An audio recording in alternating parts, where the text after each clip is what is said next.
Yuudhaaf kana irratti gochaa maalisiif godhe? Maqaan koo Shumeedha. Kanan dhufeessuma duwwaa furirraadha. Wanta Waaqayyo naa godhe baay'eedha. Gabaabsee dhugaa ba'uun barbaada. Wanta dhugaa ba'u waa'ee mucaa koo kanaadha. Majammaraa garaatti naafee gaafa garaatti naafu na dhukkube baay'ee. Na dhukkubee mana yaalaa gaafa deemee ilaalamu dhiigi baay'ee boba'aa xaragamee ba'uu qaba mucichi malee simiidhaanaan jedhe doktari. Isa booddee yoo xaragames simiidhaa yoo hafees immoo wantichi waan hafees immoo mucaa ta'uu danda'u naan jedhe. Isa booddee maaloo yereennaanii falan qabu bakkaan siin xaragaa jedhe. Achi booddee noo waan godhondaalee raajiif dawwalee raajiin faasii kadhachaaru nan dhufe. Inni garuu zimmee bakka deebitee dhuftaa qoricha sii laaddee akkuma xaragamee ba'uu goonaa naan jedhe. Malee simiidha wantichi dhiiga akkas gar malee ba'aa kun sirra tureena duu dandeessa. Sirreessuma mantanaa sanatti mee achi gaafa nas dhufu raajiin soomaaf sagada wayii kadhachaaru as namni baay'een iyyuu hin jiru. Raajiin naa kadhatee isaa booddee qoricha wayii nyaatteeti naan jedhe raajiin. Namatu qoricha si nyaachisee wanti kun immoo garaa kee keessa dhiigi ciccitee akka baaru akka ittiin duutuu fida naan jedhe. Achi naa kadhatee wanta waan akka gurraacha dhiigas fakkaataa achi sana bukkeetti na keessaa ba'e wantichi. Gaafa inni naa kadhatu gaafa inni na keessaa ba'u nagaan argadhee isaa booddee bishaan dibataa irratti kadhatee naa laatee dhugu bishaan kana dhee wantichi akka namaatti hin danda'amu garuu hin danda'ama naan jedhe raajiin amantii manni. Isaa booddee naa kadhatee nan deemee isaa booddee akkam gooteree naan jedhe doktarichi nama nutti siqudha. Dawwalee akkam gooteree nuftuu naan jedhe. Isaa booddee anoo doktarrii nan fayyeen jedhee waldaa dhaqxee naan jedhee waldaan dhaqeen jedhee Waaqayyoon naa galateeffadha. Harka keenya walitti buufnee gooftaa galateeffadhaaf. Haaleluyyaa.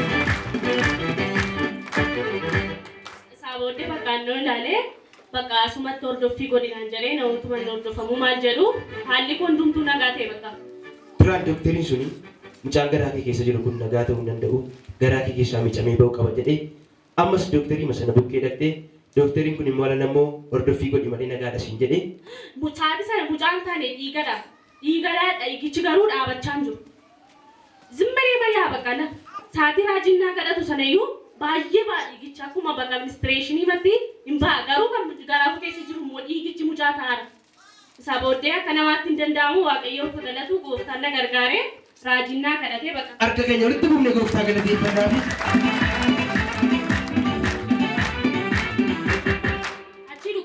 Kan biraan immoo gaggabaabsee na dhukkube ammoo gaafa mucaan sadii fixee hafuun galtu infekshinii gadameessaa amma immoo sana dhukkube.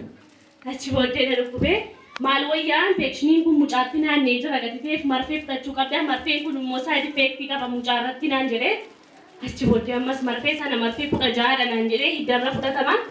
Isaa booddee marfee guyyaa tokkotti marfee 4 raannadee asuma ni fe'amas. Raajii bukkee gaafa dhufu naa kadhatanii bishaan dibataa kana dhugii amma manni si gubuun si dhukkubu kun sirraa dhaabbata marficha yoo raannatte sooraan dhugaru fayyitee tanaan jedhe raajiin. Achi booddee na dhiise tuma na siin bahin na dhiise bishaanicha nan dhuge. Battaluma namni Waaqayyo ishee kadhatan sanatti si dhiise. Saatiin sanatti na dhiise. Harka keenya walitti buufnee gooftaa galateeffadhaaf. Haaleluyyaa. Na bakka gaafa deessullee raajiin Waaqayyo haala dinqisiisaadhaan si gargaara waan tokko rakkin sagalee kee namni dhaga'u nan jedhe.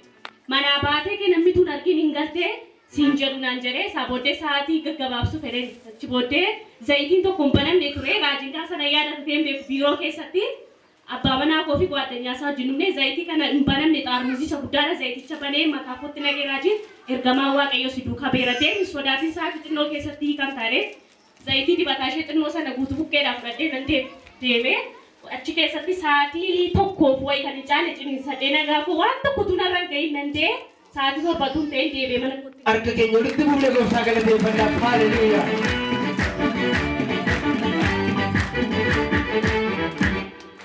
Egaa seexanii waan baay'ee sirratti yaalee Waaqayyo garuu kan hundumaa keessatti si gargaaree mucaa nagaa kaasuu guutuu baattee dhuftee dhugaa baasifta. Harka keenya walitti buufnee ammallee gooftaa galateeffadhaaf. Gooftaan si eebbisu. Noori.